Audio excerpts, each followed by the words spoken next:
Well, ladies and gentlemen, welcome to another episode of the Film Frequency. I am one of your hosts, CEO Hayes, and it's been a minute since me and my fellow film brother, the prodigal one, have been together. But guess what? We're back, bitches. What's going on, JB? What's going on, CEO Hayes? What is going on, Film Family? I mean, shoot, we were just saying it feels like forever since we recorded, but yeah, man, I'm back, the king of thickness.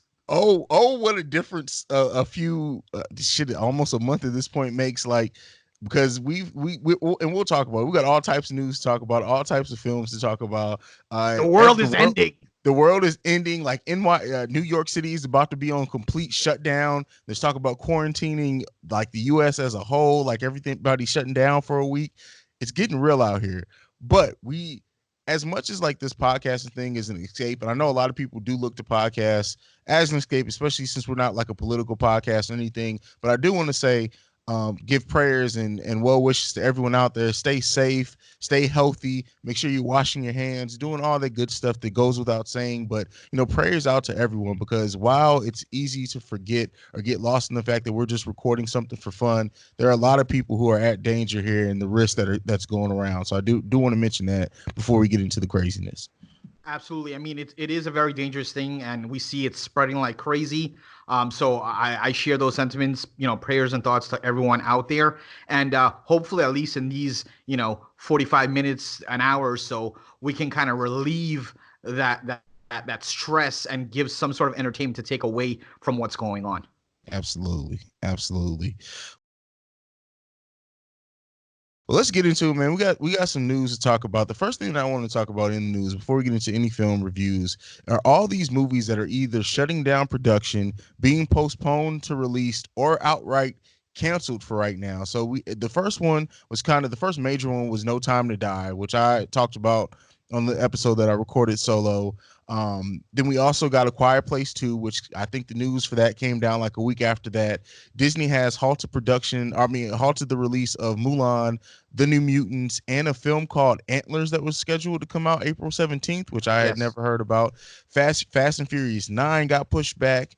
Um, it's crazy. And then on the flip side of that, to also mention it, Disney has released Frozen and Star Wars months ahead of time because they know people are going to be on lockdown and in the house, which is, it's good for them to go ahead and release those movies at least digitally. What do you think about all these movies and everything being canceled and pushed back? Yeah, I mean, not like you said, not only is it we're getting releases delayed, but we're also going to get production delayed as well because Mhm. no one. I mean, we're going to talk about one of the news topics a little bit, Tom Hanks, but they can't really shoot any movies right now because you run the risk of contracting the virus. So it's so crazy. I don't think I've ever, at least in my lifetime, remember something this significant halting releases to such a wide standard and halting production. So it's crazy, man.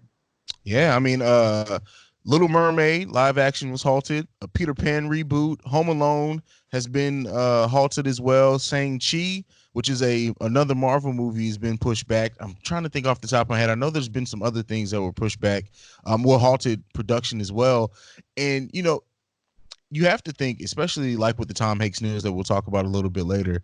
But when you think about like these actors and the fact that like people from that work on movies come from all over the world to work on a movie, and they Sure. central in on one position, and because of that, they have to be at a high risk. Usually, you know. We typically things like this, celebrities are kind of seen as they have the best health, they have the best doctors. We usually don't get a lot of things like the SARS outbreak and stuff. It doesn't affect celebrities. This is something that it can affect everyone, and you're kind of seeing that by the way Hollywood's responding to it. Absolutely. And as of the time of this recording, I don't know if you heard the news because I know you're in Columbus, but as of today, of the date of this recording, the mayor of Miami is actually tested positive for Oh coronavirus. wow, that's So it's crazy. not just affecting normal people like you and I. I mean, it's affecting like no everyone's at risk at this point. Yeah, yeah, and then on the flip side of that, we mentioned the films. Another side of the thing that we don't think about is the cinema, the actual theaters, which AMC has said that their reaction to this is they're going to be selling. I think they're only going to do up to a third of the capacity of each screen to kind of cut down on a lot of people being grouped together. But to add to that as well, if the theaters aren't making money, There are going to be employees who work for those theaters who they're probably going to be cutting back on staffing, which is going to affect the money. This thing, this coronavirus thing is like really, I can't wait to see. And I was actually talking earlier where I said, I can't wait to see like the long lasting economics Well, effect of this. Go ahead. yeah, sorry. Here's the thing, and we're not trying to get political and all that, but it's something we have to address. Now, I've been on social media, and there's so many people like, oh man, I hope all the schools shut down. Oh man, I hope my job gets shut down for the next month. That's cool and all, but realize that's where your income comes from, your job. Exactly. Realize if these schools shut down, there are teachers, there are faculty, staff that are losing their job, not necessarily losing their jobs, but they're losing pay. Now, Mm-hmm. I know there's certain employers that are actually paying people if they have to stay home, but there's a large majority that are not. So there's like, the cruise lines, all the cruise lines are pretty much shut off. We're talking hundreds of thousands of employees across the board that are jobless at this point. Yeah. So Yeah. it's a huge economic hit, and you're right. I would love to see 30 days from now what the economic fallout is. We already see in the stock market, it's just plummeting up. Bitcoin the other day was like surged like low, like huge lows. So it's impacting the economy right now. Yeah, and not to mention, I know we're a film and TV and entertainment podcast, but sports. This is the first time where sports is shit. Like every single sport has been affected. Golf shut down the Masters. The NBA has suspended its season completely. NFL is expected to postpone it a little bit. NHL's gone. MLB is They suspended suspended. spring training. Like everything is like, and that's billions of dollars when you think about how many NBA games already. I think I saw something that just in the 4 or 5 days since the announcement came down, it's been over 20-25 games that have been canceled because of that. And Matt, when you think about all the revenue that those games do to the concessions and the people who make money off of it, the broadcast, like how many TV channels are now losing money because they're not broadcasting that. That's hundreds of viewers a night. I mean, hundreds of millions of viewers, I Sure. should say, a night that just are just gone now. Right. And the only thing that I know, you're right on every aspect. The only thing that I'm aware of that is still keeping up to date is Mhm. UFC. As a matter of fact, I believe they had a show tonight. Yeah, It was a fight night in Brazil. And if I'm not mistaken, I think it was in an empty arena, yeah, it which was, and for wrestling fans, last night was SmackDown. I don't really watch wrestling anymore, but I know they were in an empty arena. And for anyone that watches wrestling, I mean, you had Triple H, the freaking COO, on the camera as a cameraman at that's certain crazy. points. And So, WrestleMania is they said that it may be canceled. so Um, WrestleMania is in my state this year. It's like a 3 hour drive from where I live, mhm, and the last I heard is it's currently on, but it's going to be a 99.9% chance it gets canceled yeah, because the anything that has more than 100 people, and WrestleMania is going to have about 75 to 80,000. In the next upcoming weeks, anything that has 100 people has already been canceled. yeah. So I think within the next week, we're going to hear some word that it's getting canceled, or not canceled, but maybe suspended. Um, so yeah, man, it's crazy. This whole coronavirus thing is freaking crazy. Yeah, it's wild, man. But so I mean, what do you think about AMC's response? And as of right now, I actually searched right before we started recording just to make sure AMC is the only one that's at least announced that that's their plan to go back. But you would think more theater chains are going to be doing. Cinemark's probably going to do it. You would have to think at some point. I think they're the next largest one, at least if I'm not missing one. But because of the limiting that a lot of states have done on how many people can be together all at once, you would have to think that a lot of chains are going to be following this. Yeah, I think so. But I think a way they could combat it is it's not really going to matter because no matter what, the numbers are going to go down no matter Hmm. what because not, a lot of people are not going out. But what they could do to combat is maybe have more showings or maybe cut. Normally you go to a movie, there's like 8 different movies showing. Yeah. You maybe cut that down to the top five, the big quote unquote blockbusters, and show them in more uh screenings and more different what's the word I'm looking for? Um Showings. Yeah. right, more showings in more different areas. Other than that, I mean, they're doing the right thing because at this point, what are you gonna do? You can't, you have to take some sort of precaution. Yeah, and I think also when you look at it, with all these movies being cut down, right? They're going to have to probably show a movie in more screens than they were originally planning, Yes. just to keep the showings going. So they're probably going to make it up for the movies that do still decide to come out. A movie like Black Widow, which hasn't delayed it surprisingly.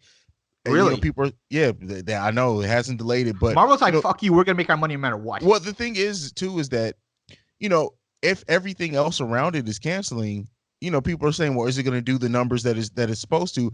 If it's the only thing out, I don't care if they like it's going to take over more screens now, so they're still going to make its money. So Yeah, I think it's gonna make its money, but regardless of what film comes out, even something like Fast and Furious that has a gigantic following, mhm. were that to come out, I can guarantee, if it wasn't for this virus, it would have a bigger, Yeah, in any movie, because there's so many people that are just terrified to leave their house at this moment. yeah, true. This would be the time I would like to see people or these companies do stuff video on demand. Like, yeah, I know it sucks. I know it's going to cut their bottom dollar, but it's better to have people be safe and just say, you know what, we're just going to release it on VOD the day it release. Yeah, I mean, companies like Netflix, Amazon, Hulu, Disney Plus, they should capitalize on this, because there's gonna be a Yeah. lot of people home now. YouTube, these are the industries that need to capitalize, because there's gonna be people home now and they still want their fix of entertainment. They're just gonna have to get it in the home, and that's where these streaming services come in handy. Absolutely. Well, moving into our next news topic, we kind of already talked about it and touched on it. So Tom Hanks and his wife were confirmed to have coronavirus. I think they were the first. We've had some NBA players that have since been found to have it, and like you said, the mayor, some more prominent people have been it. But Tom Hanks was kind of the first one, at least in my recollection, and it was just like, oh wow, Tom Hanks, one of the nicest people is seemingly in Hollywood ever, to get it. It's just like, wow, man. I know, man. When I heard this absolutely crushed me. Not only that, but it kind of makes it more real now that it's someone that's, like you said, so prominent that Mhm. has it, and it couldn't have happened to a worse person. Um, I mean, Tom Hanks is such a genuine person. I've said it a million times on this podcast. He's my all-time favorite, and he'll always be my all-time favorite. And the fact that he has it, and his wife Rita Wilson, it sucks. I mean, they were shooting. I don't remember which movie they were shooting, but it was in Yeah. Australia, Mhm. and one of the crew members unfortunately had it and contracted it. They contracted it. So really sad situation. The good thing is he has like $1 billion, so he's gonna get the best care, and he's gonna get the medicine and all that, and hopefully he pulls through.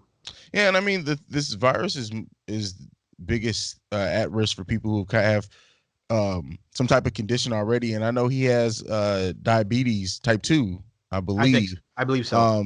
So I mean, it's not a respiratory thing, so I mean, it may not affect the coronavirus that much there, but yeah, hopefully, keep him in your prayers. Luckily, for somebody of his stature to be isolated means he's still living very well and very Exactly. comfortable. Both of his sons have come out and said that they're not that sick. They just have the virus strain. So hopefully it stays that way and it passes and everything is all fine there. Yeah, man, it's crazy. It's just crazy. It's going on. I heard. I think it was yesterday. Donald Trump himself got Got tested. tested. Yeah, Yeah. yeah. But that's it with that. One thing that we didn't mention getting canceled, just kind of want to mention it just to get your thoughts on it. South by Southwest also got canceled, which is a time Huge where a event. lot of movies, a lot of like the smaller movies get picked up by airing at South by Southwest. So what do you think about that being canceled? You think they're going to be able to reschedule something like that? It takes so long to put that on and to plan that. I really think like if it doesn't happen, it's just not going to happen this year. Unfortunately, what that means for directors could be huge. So a long time ago, I can't even tell you what year it was. Hmm. I was in my early 20s.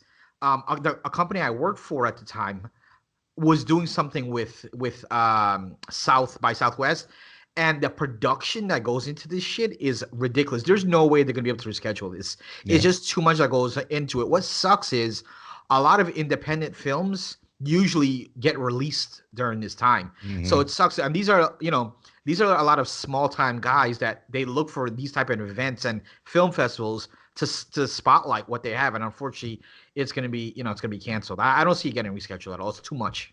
Yeah, no, and like I said, it just sucks because there are a lot of independent films that eventually get picked up by like a Blumhouse or a Sure. Paramount, and stuff like that. So it sucks for those people, but I believe the cream always rises to the top. While they may not have this platform to jump off of, anyone who was going to release a movie that was going to be amazing at South by Southwest, we're still going to eventually see it. It just sucks they don't have that, and the people who bought their tickets, I don't know how that's going. So You know, you just said something, and I'm curious. I don't understand. How come? Why is some rich freaking guy who's a huge movie fan create some sort of streaming platform that literally has all you do is have independent films? There's a channel called the IFC. I forgot what the hell it stands for, but basically that channel, all you see all day is like independent films. Mm-hmm. I don't understand why there's not a streaming service like that, where when these movies come out, if they don't get picked up to go out, be released wide, or even limited in a theatrical standpoint, that they can be released through the streaming process. I'm so shocked that they don't have something like that. I mean, well, they have it for like a lot of those. Shudder definitely is Right, one for but horror. Shudder's more right, exactly. For horror. And IFC does just pick up some what's A24 as well. Oh, they have a streaming service? Oh no, I went to studios, my bad. Oh, no, an actual yeah, service. you're being streaming service. Yeah, there isn't one.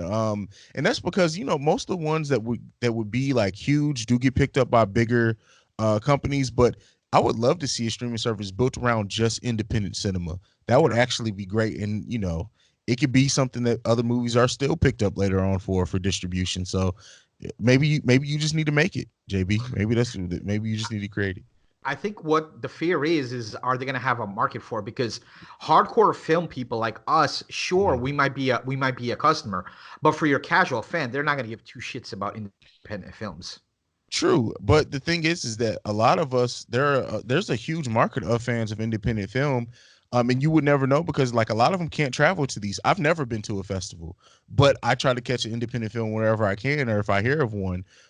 So you may create a new base for that by creating the streaming service. So that's absolutely true. Yeah. So that's definitely something that can be looked into. Somebody needs to get on that. Somebody with money. I wish we had money because we would get on that tonight. But I know, right? The last thing we have before we get into our traditional reviews. Now, I did do a review solo of The Invisible Man.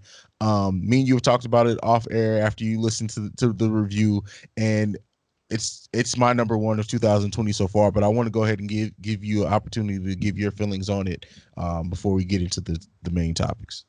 Yeah, just straight out the gate, number one film of 2020 for me thus far.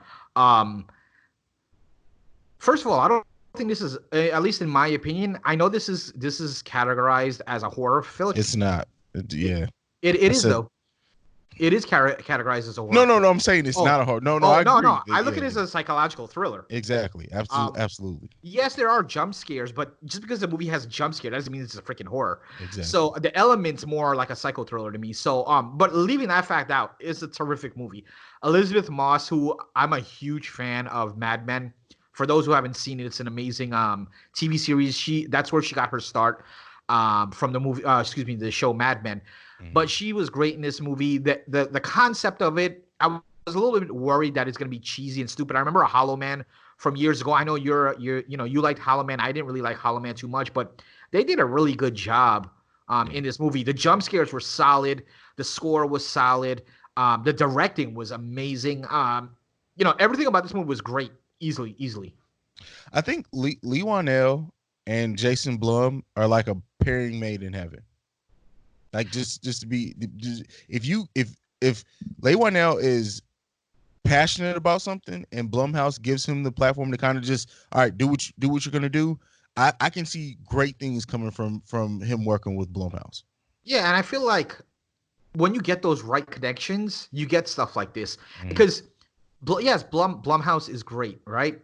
But the thing is, there's so many ups and downs. We talked about Fantasy Island, what a shit show that was. And then they followed up with this, like crazy. Right? But then let's take one step further. Now we're going to be reviewing The Hunt today. Yeah. And we haven't talked about each other's thoughts about that, but it's like a roller coaster with Blumhouse. But at the end of the day, you called it, we called it. Blumhouse is just going to be putting out content left and right. And at the end of the day, they're going to make a profit. Regardless of how much that profit is, I don't think they give a damn because it's going to be a profit either way. Yeah. And they've really built a situation, Blumhouse, and let me not say they, Jason Blum, because he's a producer on most of these and he puts up the money for them, but they have created a system to where they can turn out three, five, six movies a year and all of them be profitable. They've had The Hunt, Fantasy Island, and one more, Invisible Man so far Invisible this Man, year. and they have three more, if I'm not Yeah, mistaken, they still coming got up. Halloween, the Right? Halloween sequel coming out. They have another one too. There's two more Uh, coming out. yeah. I don't remember. I'll look that up real quick. But yeah, I mean, they're churning shit out left and right. I mean, I'd love to know from a studio standpoint, are they who's the leader in that when it comes from a year to year in terms of releasing movies? Marvel. As far as profit, Marvel. No, no, in terms of quantity. Oh, it has to be them, I would think. Yeah, I can't think of any other unless we're talking about like straight to video. I mean, even then, because we're just talking about theatrical releases. That's not Right. even considering they have Blumhouse TV, which they have the series on Hulu, and then they release like at least two movies on Netflix every year. Yeah, so they're turning out a lot of damn content. Yeah, for sure. Um, Yeah, but and it's already been announced that they may do more with the Universal monsters in that universe. I'm not saying necessarily that they're building a universe that is all going to be connected, but I think that I read something that they're going to be doing something with Frankenstein next. Oh yeah, I think. Wait, was it Frankenstein? I think I did read something like that. Yeah. And I actually happened to pull out the list. So for the rest of 2020, they have Halloween Kills, which you were talking about. I didn't even know this, but apparently in July they're coming out with another Purge movie, which Okay. I didn't know that, and something called Run Sweetheart Run. I don't really know what that is, um, but that's coming out. That's actually the next Blumhouse coming out. That should be coming out in May. But with all this shit going, on, I don't know if it'll Yeah. get thrown back. But yeah, 6 films this year. There you go. Yeah, And Invisible Man, I believe, broke the 100 million mark already, right? yeah, and that's the next thing that we're going to talk about. So it passed $100 million, which is already great for a horror movie. Horror movies that pass $100 million, it's more common now, but that used to be like the mark. If you're a horror movie and you passed 100 million, we knew that you were going to be profitable. It is even more so with a studio like Blumhouse, which the movie was only made for $7 million, and you crossed Yeah, it's 100 crazy. million in 2 weeks. It still has a long life ahead. I don't even know if it's released in every country so far. I wouldn't be surprised if it hasn't. But in 2 weeks to make $100 million off a $7 million budget, man, come on. Yeah, that's serious shit. And again, I think it has a lot to do with the concept, and it has a lot to do with just the word spreading that this is, it was a good film. Yeah. Yeah, and then the quality of that movie speaks for itself. And it also, it looks like they're making another Paranormal Activity movie, which Yes, I saw that. 2021, is if I'm not mistaken. 2021. Yeah, Yeah, so man, yeah, we'll see, we'll yeah, keep it. they're churning shit out. Yeah, for sure. Well, that's it for the news section, JB. Are you ready to get into some actual reviews? Absolutely, let's do this, man. All It's right, been a let's do while. it. So, first one we got that we're going to be discussing is I think both of these that we're discussing are on your top 10 so far, right? This year? Yeah, actually, both of them are. Yeah, both of them are my That's top 10. crazy. So, we'll get into the way back first. What are your thoughts on that film? So, for some reason, I have a feeling that you and I are going to differ on this movie. I actually enjoyed this movie. As a matter of fact, I'll even go as far as to say this is not the best Ben Affleck movie, because I Hmm. feel like the best Ben Affleck movie was Armageddon. Even Good Will Hunting was better than this. However, I feel like this is his best performance as an individual. In Armageddon, he's a rookie, and all these other movies. Good Will Hunting, it was more, the focus was on Matt Damon. Accountant, he was pretty good in, but I feel like this is the best role he's ever been in. His best performance. I'll even go another step, and I'm going to predict right now that he gets an Oscar nomination for this role. And Ooh. if this movie wasn't released in Oscar season, which is, or award season, which is typically like October to December, I would guarantee that he's gonna get an Oscar nomination. So you think this role was better than Daredevil? How dare you? No, I'm just I was about to be like, what, bro? but seriously, you put his performance in this over The Town and Argo? I haven't seen that actually. So Okay. maybe, yeah. I honestly, and again, this is another thing. I'm not a big fan of Ben Affleck. Okay. Outside of those couple movies I just mentioned, Good Will Hunting, Armageddon, and which in all those movies he's not even the lead role. The Mm. only lead role movie of Ben Affleck I've seen that I've enjoyed was The Accountant, and now this. So you haven't seen The Town? I have not seen The Town or Okay. Argo, so I have to. You said Fargo or Argo? Argo. I have to check that out. I'm gonna write that down and check Yeah, that out. yeah, definitely check out The Town. I think that for me, The Town is my favorite performance of him. Okay. Argo was cool. I enjoyed it, but I don't think his, even though I think he won an award for that, I don't think his performance in it was as good as The Town, for me personally. So I'll be interested to see how you felt about those two movies. My thoughts on it, I enjoyed it. Like, so I don't hate it at all. My thing with this is that his performance elevated it, because I think if it wasn't for him being in this main role, it would have been your normal sports movie. Like we like the story differed, and I liked what they did differently. And I'm sure we'll talk about what they did differently with the story, because everyone loves the underdog story.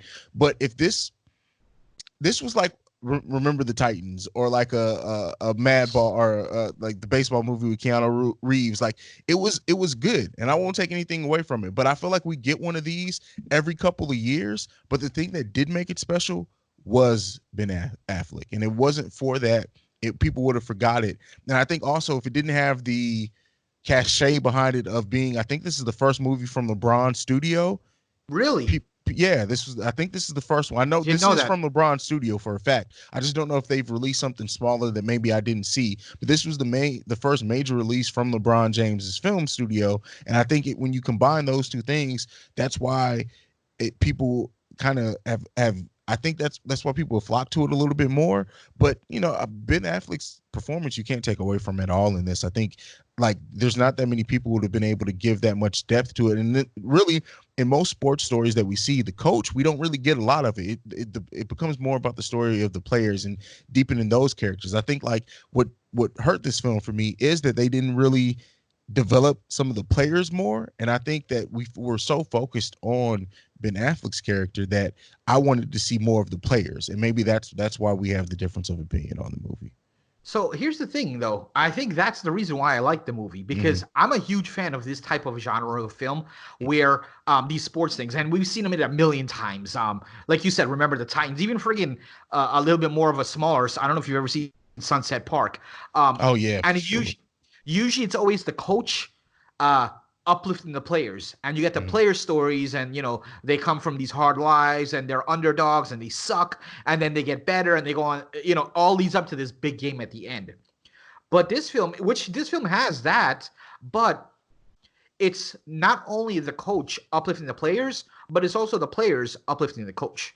Yeah. So I like that aspect of it. I do agree they could have did a little bit more with the players and give us a little bit more backstory.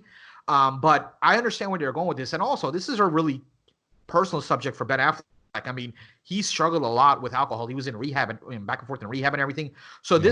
this hit close. I saw an interview with him. I don't remember where the interview was from, but he said like this hit home to him because he went through this. So, and you could kind of see that in the performance. And that kid, I forgot the dude's name, the point guard that he made the captain. That Mm-hmm. guy is somebody to watch. I feel like his performance was good. I've never seen him in anything, but I enjoyed him. He didn't have that much speaking roles because that's his character. His character was kind of shy and like sort of an introvert and didn't speak up until towards the end because Ben Affleck, coached him up to that. But Mm-hmm. his performance was great. But yeah, overall, I love the movie. It was a good movie. Yeah, for sure. I mean, yeah, I didn't hate it at all. I feel like it was kind of straightforward. It was just one performance that made it, that elevated, and to play devil's advocate against my own point. That is what makes a lot of movies takes them to the next level. Is one performance can take a movie from something that would have just been passable to something amazing. And you know, he did that, and he's the type of actor that can. And everything that you mentioned with it being a personal story and something that he's dealt with himself explains why this role, he did so amazing at this role.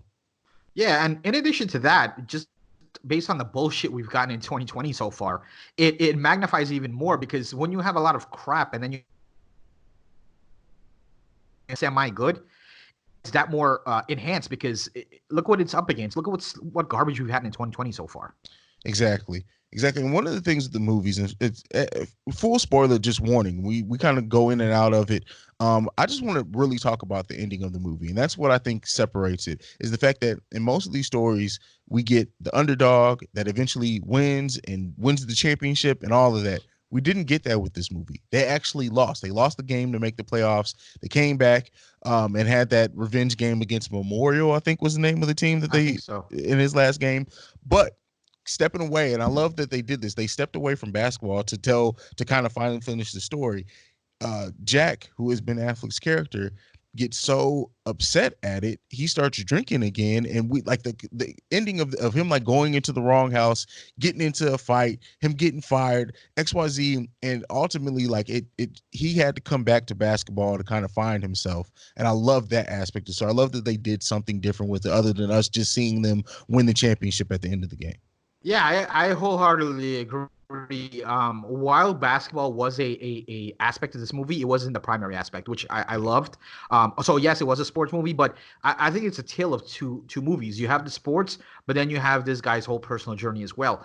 And I love the fact that towards the end of the movie, when he's like, "Listen, just give me a chance." Like after they were going to the championship or the final game, he called the assistant coach and he's like, "Listen, I need to talk to you." I was like 100%. He's gonna show up to the game. That's how the movie goes. They're gonna win the game. He shows up, but he did not show up to the game, and that was actually refreshing to see because Yeah. they didn't go down the normal path that you get from these sports movies. They lost. How often do you see that? Yeah. Yeah. Yeah, that's crazy. And Wait a I minute. mean, Wait a minute. Did they lose? the final game against Memorial, no, I don't think they lost that one. They won that one. They lost. They Yeah. lost. They lost the game to get into the playoffs. They had to win one more game to get into the playoffs, and then they had their last game of the season. Which, Right. yeah. And I have to stand to be corrected. So while you were talking, I actually searched it. Braun Studios has actually been releasing movies since 2010. Anything that we know of big, So like wide release? Tully, which was starring Charlize Theron, was a Braun movie. Sounds Um, familiar. yeah, that was a wide release. A Simple Favor, which actually had Anna Kendrick in it and Blake Okay. Lively. That was a Braun release as well. I actually enjoyed that movie. And Assassination Nation, which came out in 2018, was a Braun release as well. Bombshell was a Braun Studios release. What? He Yeah, loves he loves him some Charlize Theron. and some white women apparently. Yeah. So yeah, I mean, Braun Studios apparently has been releasing prominent movies, so I stand Interesting. corrected there. Yeah. But he Wow. definitely did this one as well. Yeah, he definitely did this one as well. And I believe the Adams Family and The animated. yeah, the animated was a Braun Studio release as well. So that's crazy. I mean, hey, hats off to LeBron. He's doing his thing. He's really been part of him going to the Lakers was because he saw himself Yes. in Hollywood more. So hats off to that man there. Anything left on this film before we move into our next one, Mister JB? No, no. I guess just we can go into the ratings. Yeah, like I said, I totally enjoyed it. Out of 5 stars, we like to do 5 stars. I like to do 5 stars. I'm gonna go ahead and give this one a 3.5 out of 5 stars. I'm gonna give it a 3. Yeah, Fair solid enough. 3. So one of those movies that I think I'll definitely watch again. Like I'm just sitting around the house or whatever on Net pops up on Netflix, I'll definitely watch it again. So yeah, solid 3 for me. Awesome. All right, let's get into Oh, this next. before we move forward, one last Okay. question. What are your thoughts on my prediction that he gets an Oscar nomination? Do you see it? Or am I way the hell off? I think especially because a lot of these films are probably going to come out after Oscar season, Right. that he definitely will. As of right now, I can't see anything that would knock it out of consideration for me. Gotcha. So Yeah, I mean, if Oscars was tomorrow, hands down, he's getting a yeah, nomination. yeah, for Yeah. sure, for sure. Um, yeah, yeah. So there you go on that one. The next movie that we have is one that actually just came out. And it was kind of because originally I think it was slated to come out in September. They all of a sudden switched the release date. I don't know how far ahead people knew that because it caught me off guard. I swear it felt like I woke up one day and they're like, "Oh, this by the way, this is coming out this weekend." But The Hunt, which has gotten people all up in arms about it. So it actually was, I think, originally supposed to come out like a year or two ago, So see September last year, I believe. and so it got pushed off. pushed off into March this year. Um, I'll actually start this one off. The thing that I liked the most, well, not the most, but the thing that I really liked about this movie is we start off with Emma Roberts, right? She's kind of, once we get into the plot, she's the first, like one of the first Spoiler people we alert. see. And yeah, spoiler alert. And so within the 5 minutes after we get kick into like the theme of this movie, she randomly gets shot. And I love it when they subvert like the biggest star in a movie and have them just die very early on. I really did like that. So I watched this movie with my wife, right? And we saw this movie, this trailer has been like, I don't know how much money they spent on freaking marketing, because I feel like it's every other trailer on YouTube. It was this movie leading up to this. So we've seen the trailer like 1,000 times. And as we're watching this, I'm telling my wife like, oh, that's Emma Roberts. She was in I want to say she was in We Were the Millers, and she's in a lot of different shit. I'm a fan of hers. And I'm like, she's gonna be the lead character, and she's probably gonna be the one to bring down whoever's doing this at the end. And as I'm talking, you just see her brains freaking splatter as she gets shot in the head. And I'm like, is she dead? Like, what? And then my wife is like, oh, you know what? Maybe they're telling the story and they're gonna go back and do like a flashback, and then they didn't do that. And I'm like, so wait, so the main character is dead? And then I'm like, oh, and then the other dude, I don't remember a lot of these people's names, the dude with the beard. I'm like, oh, he's gonna be the main character. And then like 10 minutes later, he's dead. And I'm like, okay, Yeah. I like this. The unpredictability is It took missing like from 30 movies these minutes days. before we knew who the main character of The this second movie act was. is when you got who the main character was. Yeah. Yeah. And about her, the main characters, and I'm losing the actress's name at the top of my head right now. Betty Betty Gilpin or something. Giplin. This, as much as this movie is not going to be huge, it's going to make money because all Blumhouse movies does. And it's surprisingly, this movie had a $14 million budget compared to freaking The Invisible Man that had 7. I think But a lot of that is payroll. true. Hillary But Swank. I think that this could do for her what Ready or Not did for Samara Weaving, because she 100%. was amazing in this role. Absolutely. And if I'm not mistaken, opening night or Friday night, it was like shitload. It was like 3.5 million, which is horrible. But also, I think a lot has to do with the current situation in the freaking world right now. Yeah. So I don't even know if they're gonna make their money back on this film, because of what's going on right now.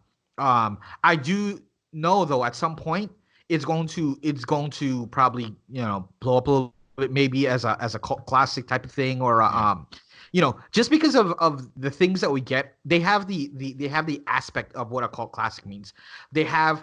It's funny as shit. Like, a lot of people, I don't know if you know, this movie was marred with friggin' drama before this shit came out, because there's a lot of political undertones, not even undertones, they put it on the forefront, where you have like the liberals and the conservatives, you have the Democrats and the Republicans.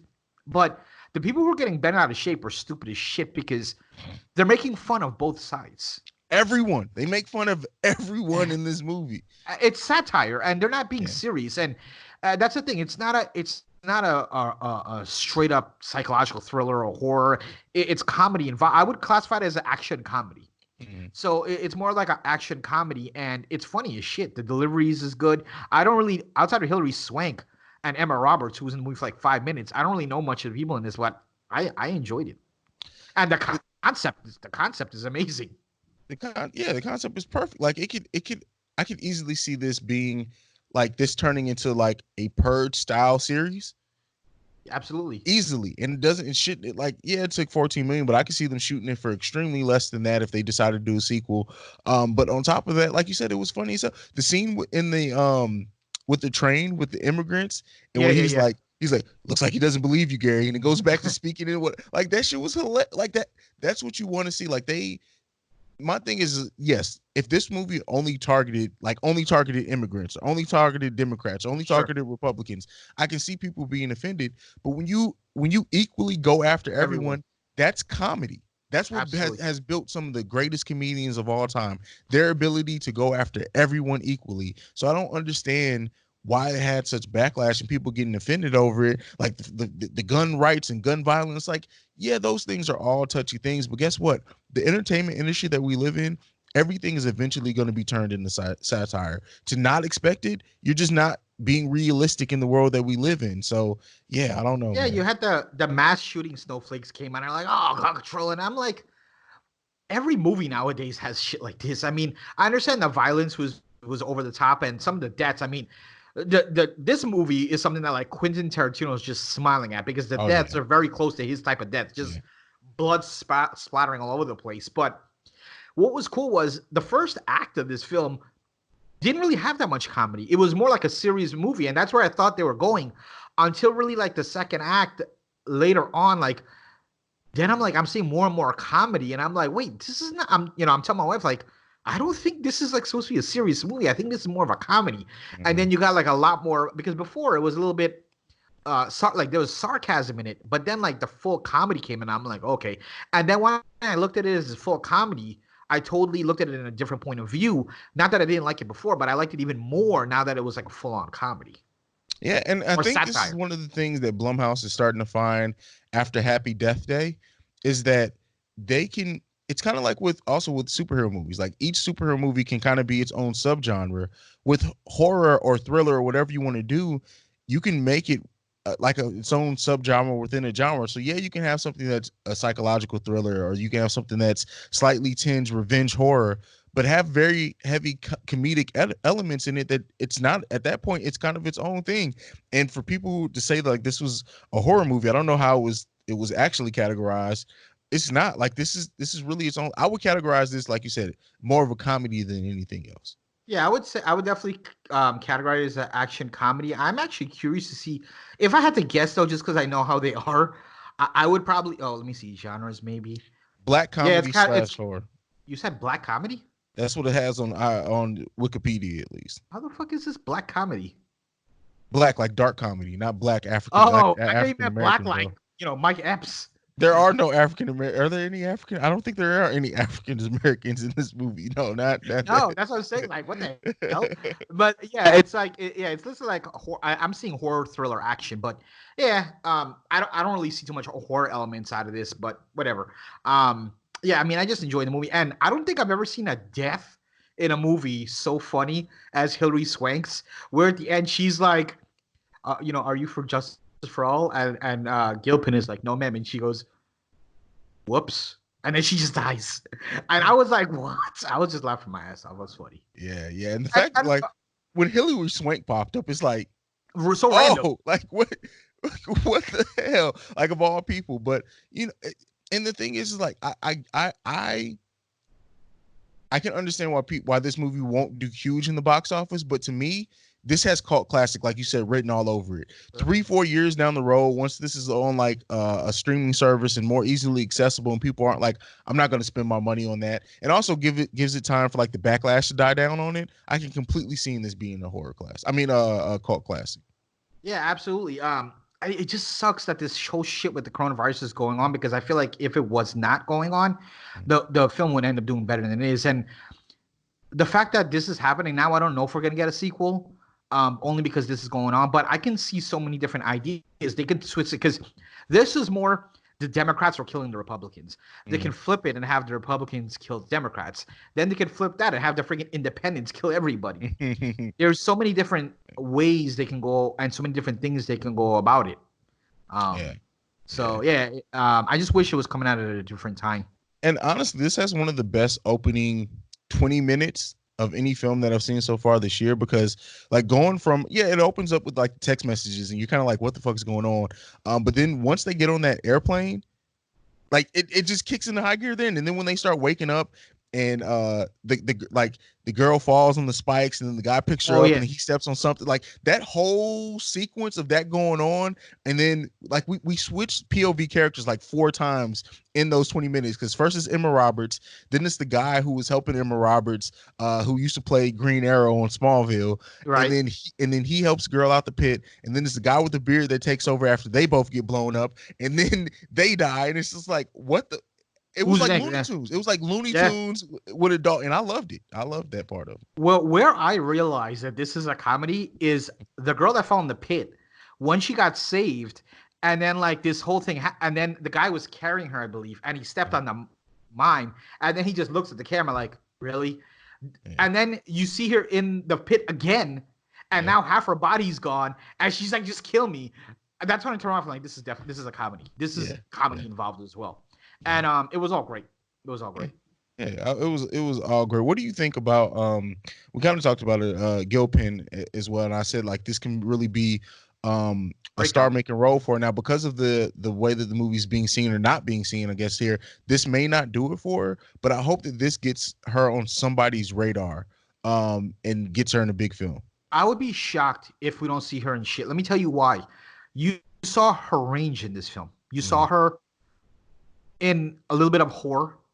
Yeah. You saw her comedy. Her delivery's great. You even saw her in some drama. And that action sequence with her and Hilary Swank, I enjoyed that shit. I'm not Yeah. saying it was like Marvel-esque or anything, but it was a good action scene, just about any other action scene you've seen in any movie. They had a good fight. And Yeah. again, they had that comedy element into it. So I'm pretty sure she's gonna get some work out of this. And I it's funny you mention it, Marvel, and that's exactly what I like. I don't have a role picture for it right now, but I hope this got her on Marvel's radar because when you look at what Marvel does, they're very comedic, but they also have action. Um and they're family oriented. Like I would love to see her in like an What role? I, honestly anything that I can think of has already been cast. Like I can see her playing Cersei in the Eternals, which has already been cast. So if I'm thinking and taking it off anything that's not been done before, You said honestly, you said a new Fantastic Four. Oh well, that's not I was Marvel just though. about to say that if that doesn't go to John Krasinski and his what's his wife's name? Why am I losing the blank for his wife's name? Mrs. Krasinski. Emily.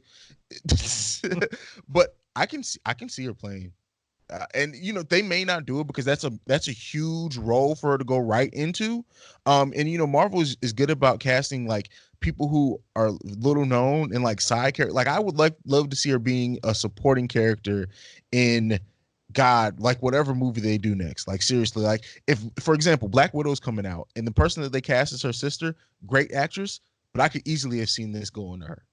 Yeah, So yeah. I know what this is not gonna be the last we saw of her. I mean, the performance was great.